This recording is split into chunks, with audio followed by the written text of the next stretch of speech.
En tout cas, les mecs, on a eu l'avant-goût d'une remontada. L'ambiance en début de match. Voilà, les supporters qui chantent You Never Walk Alone. Mais la vérité, c'est qu'en face, t'avais un PSG qui, pendant deux matchs consécutifs, n'a encaissé aucun but. Aucun but en Ligue des Champions, surtout face à des clubs anglais où tu vois qu'il y a l'intensité, tout ça. Mais aujourd'hui, ça parlait de remontada. Ouais, possiblement remontada. Mais dans un monde où c'est carrément impossible parce que tu vois qu'en face, ce PSG avait une approche qui était logique. C'était quoi l'approche du PSG? Eh ben, c'est d'essayer de rester solide, de rester compact parce qu'on sait que Liverpool, eh ben, ils sont dans leur stade, ils ont leurs supporters et ils ont de quoi manger et boire. Donc, c'est eux qui devaient vraiment mettre au maximum toutes les qualités, tous les ingrédients, toute l'intensité que oui, ce qu'ils nous ont dit en conférence de presse, que ça soit Szoboszlai, que ça soit Arne Slot, et ils ont compris que dans cette approche, ok, on va laisser le ballon à Liverpool parce que Liverpool de temps en temps dans des matchs comme ça peut débloquer, ça peut cliquer. Et on a vu les 10 premières minutes, on pouvait s'attendre que Liverpool aille chercher un peu aille chercher peut-être ce but qui va les débloquer, qui va leur donner l'espoir, mais on sait bien que la Ligue des Champions, faut la respecter, faut respecter cette compétition, parce qu'elle nous a montré que pendant plusieurs moments, il y a des choses il y a des scénarios qui peuvent être complètement inattendus, mais on croyait réellement que le frisson de ce Liverpool, eh ben, elle aurait pu créer quelque chose. Il y a eu rien.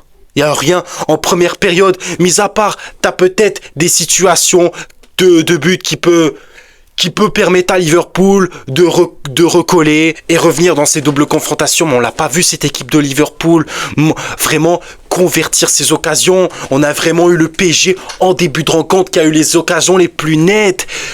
Je me souviens d'une de celles de Dembélé où le gardien il sort, il fait une sortie un peu bizarre et t'as Dembélé, il peut carrément envoyer un ballon pleine lucarne, mais le gardien il a eu le temps sur sa ligne de stopper ce ballon, de le boxer carrément. Mais pour moi, Liverpool, l'approche de Liverpool, tu sentais bien, ils sont allés avec une approche que oui, ça y est, on est obligé de revenir dans la rencontre, obligé de marquer des buts. Donc, on voyait un jeu un peu téléphonique, où tu sais pas trop, ça balance des longs transversales, que ça soit, je sais pas si c'était Frimpong ou c'était Joe Gomez, mais on a vraiment eu un Liverpool qui était stressé, qui avait vraiment envie d'aller marquer ce premier but, mais on n'a pas vu une équipe jouer comme il faut, jouer avec la sénérité, parce que du côté du PSG, tu as vu des bonnes sorties de balles, tu as vu un PSG cohérent dans sa façon de jouer, dans ses partitions, tu as des bonnes combinaisons, que ça soit Dembélé, mais après ça, tu joues pas bien les coups. En fait, tu te crées les occasions, mais tu les mets pas au fond. T'as une autre aussi, je crois, de Dembélé, une très belle combinaison de João Neves avec le contrôle de la poitrine pour Dembélé. Après Dembélé, il envoie au-dessus de la cage de Mamardashvili, mais c'est ça le problème, c'est ça. Tu es dans ce stade de la compétition où là, tu as les occasions, tu es l'équipe la plus dangereuse et en face, t'as un Liverpool qui te laisse des boulevards parce que, d'accord, tu peux sentir qu'il y a un pressing individuel sur un joueur sur un autre joueur, mais après ça, le pressing de Liverpool, il s'estompe, il s'évapore, ils sont pas capables, c'est complètement, ils n'arrivent pas à contenir ces joueurs du PSG qui arrivent de temps en temps à sortir, à décrocher, à énormément provoqué du mouvement, et tu vois Liverpool, ils sont complètement dépassés, et le problème c'est ça, tu as un PSG qui a des occasions, qui peut finir, qui peut les mettre au fond, mais malheureusement c'est ça, c'est un paradoxe en fait, c'est un paradoxe aujourd'hui, tu t'en sors, tu te qualifies sans vraiment être inquiété par un Liverpool qui a eu je sais pas combien d'occasions, combien de situations, mais c'est clairement normal, c'est dans la logique d'une double confrontation, parce que tu as un match aller où le PSG domine, où le PSG à maintes reprises a énormément de situations mais qui n'arrive pas à les mettre au fond, et là au match retour tu as un peu cette physionomie du match qui change, parce que Liverpool a les situations, c'est Liverpool qui domine, mais tu as l'impression que eux ils n'ont pas les attaquants pour finir à l'image de quelques situations où tu es obligé de balancer balancer des centres, balancer des transversales parce que t'arrives pas à trouver tes attaquants dans la surface. Ok, je peux bien comprendre que Ekitike, il décroche pour offrir des options de passe, que ça soit à Wirtz ou que ça soit à son latéral droit, mais t'as vraiment un jeu de Liverpool où c'était de l'improvisation. Encore une fois, c'était de l'improvisation et qu'ils ont même pas réussi à mettre un seul but aujourd'hui. Et t'as une très très grande défense du PSG qui, ok, en première période, on peut bien s'emmerder, mais c'est quoi l'histoire d'une double confrontation? Et quand t'es champion d'Europe en titre, que si tu dois te gérer, faire attention à quelques débordements, à quelques moments de flottement où Liverpool peut avoir des situations de frapper ou des occasions nettes, mais t'as un très bon gardien, t'as une très bonne défense et en plus, c'est ça, t'as tes joueurs à toi qui te sauvent, que dans le pressing, t'as un Kvara, encore une fois, qui a fait un match taille patron parce que Kvara en Ligue des Champions, mais faut pas le calculer, c'est un prédateur, même s'il a pas mis de but aujourd'hui, mais juste dans la capacité de se trouver avec ses coéquipiers. T'as même eu un Hakimi qui a de temps en temps eu un peu de déchets techniques, c'est vrai, tu peux en vouloir à ce PSG qui a eu du déchet technique en première période, mais normalement, tu es supposé te gérer, parce que déjà que l'adversaire ne t'inquiète pas, tu peux aller trouver tes attaquants, que ça soit Dembélé, que ça soit Désiré Doué, que j'ai trouvé un peu moyen.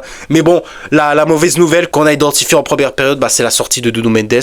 Donc là, tu as Lucas Hernandez qui rentrait un peu dans ce rôle défensif. Donc on n'essayait pas trop de demander à Lucas Hernandez de monter parce que déjà tu avais des bonnes propositions, que ce soit Zaïre Emery, João Neves qui de temps en temps, comme vous le savez, prenait le poste de Hakimi. Hakimi pouvait s'insérer dans le cœur du jeu, faire des appels, qui étaient beaucoup plus proches des attaquants. Donc tu le voyais qui se crée des occasions, qui essaie de combiner avec ses coéquipiers. Mais bon, t'as eu des ratés.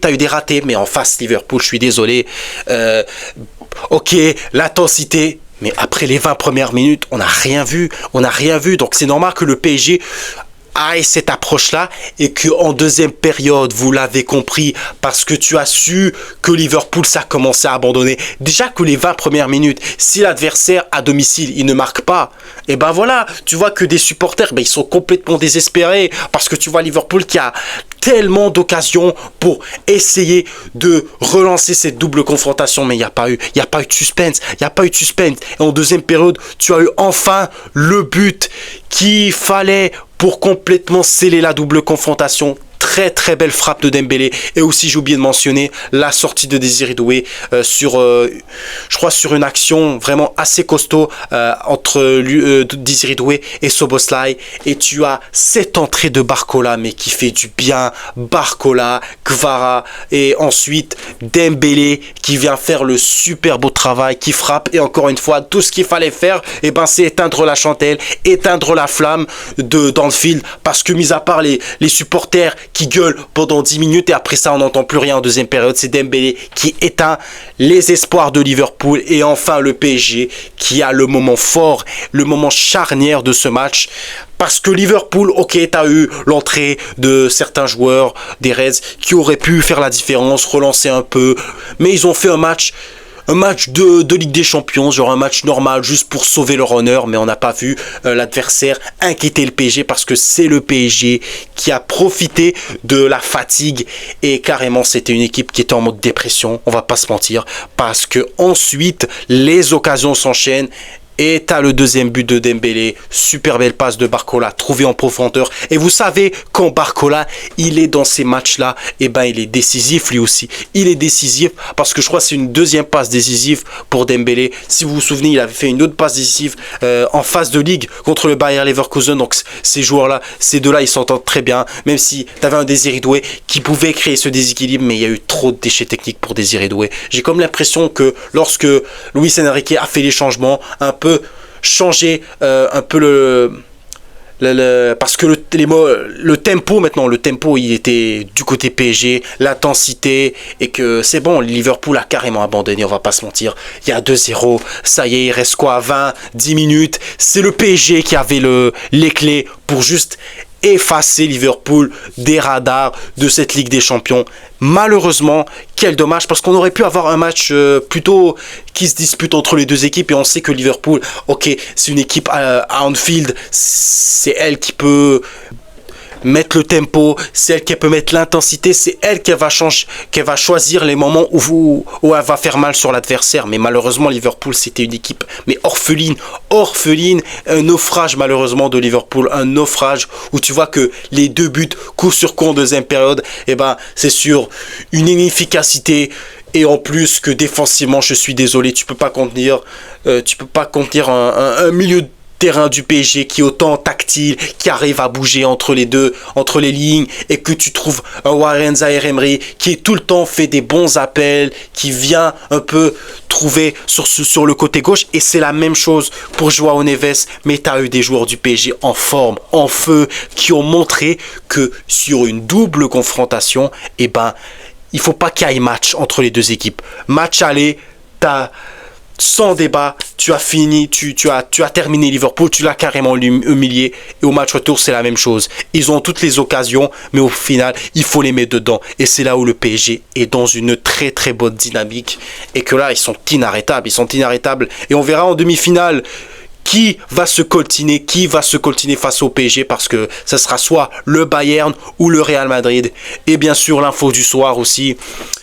La défaite du Barça, parce que ouais, bien sûr les mecs, c'était opération remontada, mais on a plus l'impression que le Barça, ils étaient dans cette mentalité que Liverpool aujourd'hui. Je suis désolé, c'est une équipe qui est dans un tourbillon de mauvaises séries, de mauvaises dynamiques. Vous l'avez vu, que ça soit dans les coupes, que ça soit en championnat, et vous voyez bien que ça y est, ils peuvent plus tenir ce rythme-là face à un PSG qui a montré une sérénité en défense, et que quand c'est l'équipe en face qui a le ballon, il faut presser les mecs, faut presser. Et le PSG va en demi-finale pour la 3e année consécutive. Un énorme travail de Luis Enrique, et bien sûr de ces joueurs qui font encore une fois une saison formidable. En Ligue 1, c'est bien, ils se gèrent, mais en Ligue des Champions, ce sont les patrons. Le PSG est injouable, inarrêtable. J'ai très hâte de voir ces demi-finales. En tout cas, dites-moi dans les commentaires quel match vous avez préféré entre Liverpool, PSG et le Barça Atlético, et qui vous souhaitez voir affronter le PSG. Est-ce que c'est le Real Madrid ou le Bayern Munich? En tout cas, d'ici là, on se retrouve pour demain, le match décisif des demi-finales. Qui va affronter le PSG, le Real ou le Bayern? En tout cas, merci d'avoir vu cette vidéo. N'oubliez pas de liker, de commenter et de vous abonner. D'ici là les mecs, la défaite n'existe pas. On s'en fout les mecs. Ciao!